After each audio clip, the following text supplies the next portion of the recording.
Hey everyone, today's nighttime lecture is brought to you by Pretend from the Gardens by the Bay in Singapore. In this lecture, I want to focus on some of the basic concepts of political anthropology, as well as describe some of the basic governmental types that you'll want to understand in order to do well in the course this semester.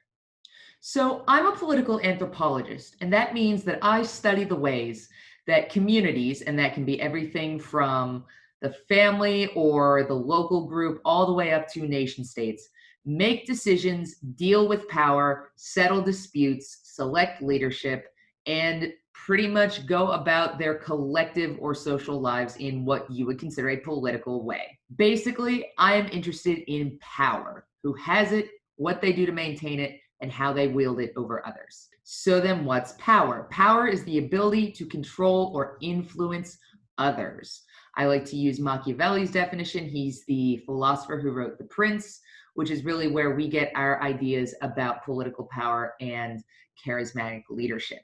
And if power is the ability to control and influence others, then what's influence? The ability to affect other people's actions through usually a combination of things like swagger and skill and status and authority and a lot of other factors that allow us to influence others, right? And I said authority. Authority is the public acceptance of someone's legitimate claim to power.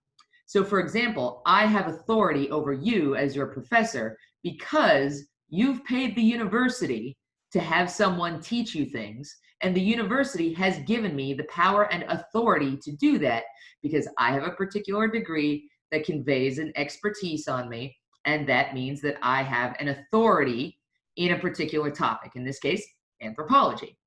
Authority can also relate to, of course, political power in terms of the authority of the government to make decisions in your lives by passing laws and enforcing those in a variety of ways. Now, there are a variety of different sizes of political organizations, and your textbook talks about these. And I don't mean political organizations like political parties in the US. I mean social organizations from the political perspective.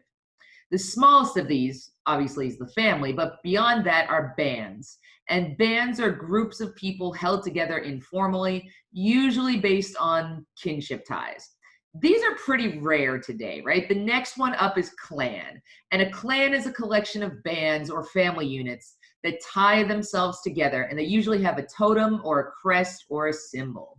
So, for example, if you are Irish or Scottish, you might have your clan tartan, which means that your overarching family unit has a representative pattern of, well, kilt or scarf or whatever you wear your tartan on. The next level up are tribes, and tribes are very common in the world today. Tribes are societies with formal leadership and a sort of means by which to settle disputes. So tribes are usually made up of a lot of clans or groups of family units that decide to band together, then clan together, then tribe together. But we also use the word tribalism to describe the sort of my group over your group disassociative politics and socializing that we see in American politics today, as well as in our social discourse. And by the way, when we talk about tribes, most tribes today operate within modern nation states. We have Native American tribes here in the US.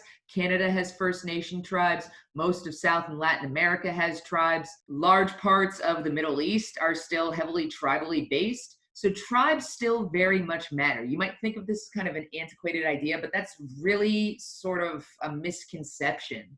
Tribes are very relevant for identity and identity politics today, and they're very important social organizations, political organizations, because they interact with states, and those interactions really do matter on a very practical and pragmatic level. And then above tribes are confederacies, and confederacies are collections of tribes. So bands are the smallest, a clan is a collection of bands, a tribe is a collection of clans, and a confederacy is a collection of tribes, right? Each one we're getting one unit bigger.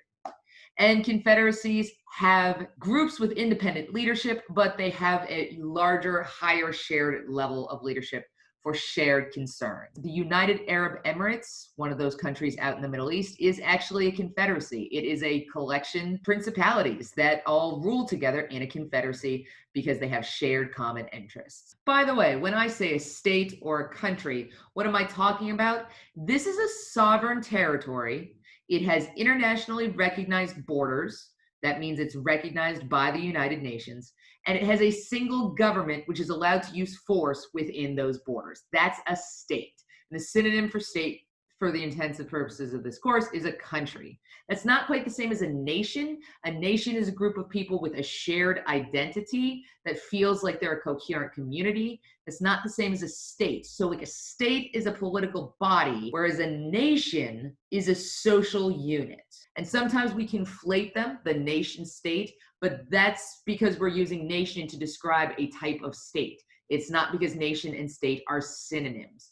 We use them as synonyms sometimes, but that is incorrect. So nation is a social grouping of people, where a state is a sovereign territory. It's a political and geographic entity. So what kind of governments can a state have? Probably the simplest is a monarchy. That means you have a king or a queen, and they rule over the country, and they get to decide what they want to do. An absolute monarchy is where the monarch is the one who's in charge of the government, and he gets to make all the decisions. Whereas a constitutional monarchy is when there are still elections, it's democratic, there's a constitution, and it's represented as a republic, but there's also usually, as a figurehead or part-time participant in government, a monarch. So an example of a constitutional monarchy would, of course, be Great Britain, whereas an example of an absolute monarchy might be Saudi Arabia or Thailand. This is in contrast to a republic. A republic is a government in which representatives are chosen through the electoral process. A republic is usually led by a president or a prime minister.